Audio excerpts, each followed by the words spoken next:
Ce qu'il faut savoir pour développer votre univers artistique. Salut et bienvenue dans cette vidéo. Aujourd'hui, on va voir un des problèmes que vous allez sûrement rencontrer sur votre chemin en tant que musicien, c'est-à-dire, tout est dans le titre, ce qu'il faut savoir pour développer son univers artistique. Dans le monde de la musique, l'univers artistique, c'est quelque chose dont on entend assez peu parler en fait, au détriment d'un autre nom qu'on utilise en général pour parler de ça, mais qui est utilisé à tort. On parle souvent du style. Dans quel style est-ce que tu composes? Comme si cette question cherchait à nous caser quelque part dans un paysage sonore. Alors, si effectivement définir son univers artistique précisément, c'est efficace pour, et c'est même essentiel pour développer sa patte, sa signature artistique, il faut bien faire attention à ce que l'univers artistique ne se limite pas que au choix de votre style. Il y a tout un tas de petites choses à côté dont il faut penser pour pouvoir consolider un peu votre patte. Et votre univers artistique, au fond, c'est votre identité. C'est ce qui vous permet d'être reconnaissable parmi les autres artistes. C'est ce qui permet de donner de la cohérence entre vos différentes musiques. C'est ce qui permet que vous puissiez vous exprimer de manière plus homogène. Évidemment, votre univers artistique, il va évoluer au fil du temps. Il va suivre un petit peu vos envies, vos influences, vos inspirations,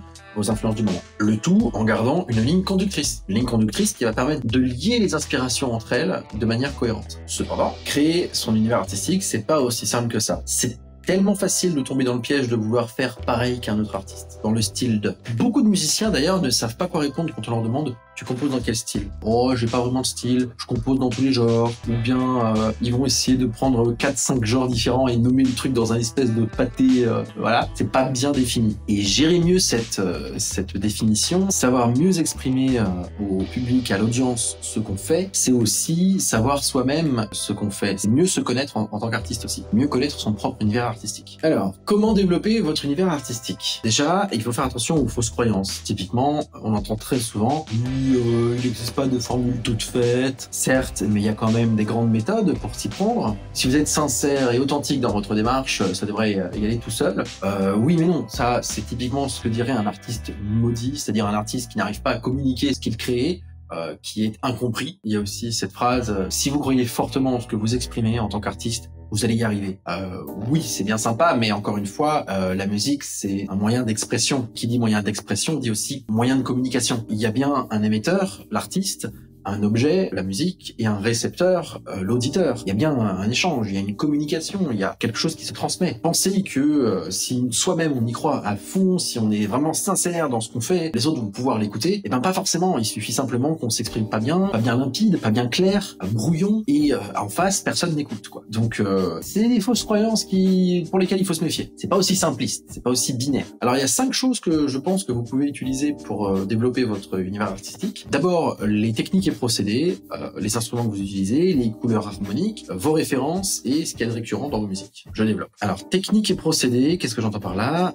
Quelles sont en fait les techniques de jeu que vous utilisez? Quelles sont les techniques préférées, instrumentalement, logiciellement, que vous les maîtrisiez ou non? Qu'est-ce que vous préférez techniquement en musique? Qu'est-ce que vous aimeriez apprendre techniquement? Ou bien encore, quelles sont les techniques et procédés que vous maîtrisez déjà parfaitement? Cerner ça va déjà cerner la manière dont déjà vous exprimez la musique et la manière dont vous avez envie de l'exprimer. De la même manière, les instruments sont un élément particulièrement utile pour définir votre univers artistique. Est-ce que c'est un piano? Est-ce que c'est une guitare? Est-ce que c'est un synthé? Un VSTI? Est-ce que vous utilisez des bruitages? Du beatbox? Quels sont les instruments de vos œuvres, en fait, finalement? Quels sont ceux que vous aimez travailler? Quels sont ceux qui reviennent souvent dans vos musiques? Troisième point, les couleurs harmoniques et les contours mélodiques que vous utilisez régulièrement. Quelles sont les couleurs que vous aimez? Allez chercher ça dans les musiques que vous écoutez. Regardez chez vos musiciens préférés. Quelles couleurs est-ce qu'on retrouve communément dans vos différents travaux? Voilà, qu'est-ce qui harmoniquement, mélodiquement, rythmiquement se retrouve dans vos matériaux, dans vos productions? Quelles sont vos références également? Que ce soit des références culturelles, des références familiales, des références dans votre cercle,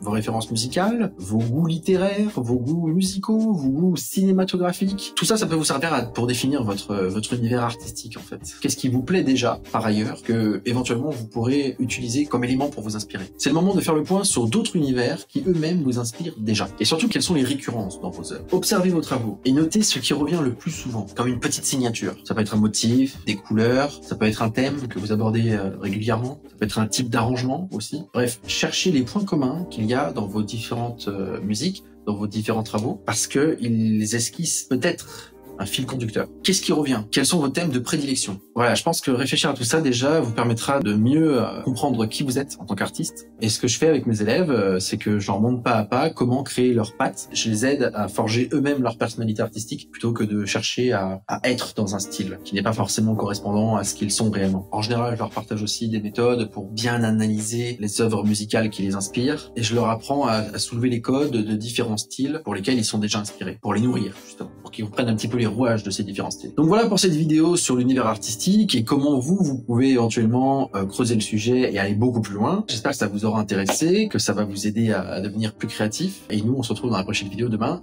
Salut! Merci d'avoir regardé cette vidéo et pour aller plus loin, sachez que je dispense une masterclass gratuite ce dimanche pour vous aider à passer de musicien amateur à compositeur inventif. Inscrivez-vous à la masterclass, ça va être très riche en informations. C'est une masterclass qui est interactive, vous allez pouvoir me poser directement vos questions également. Lien dans la description, salut!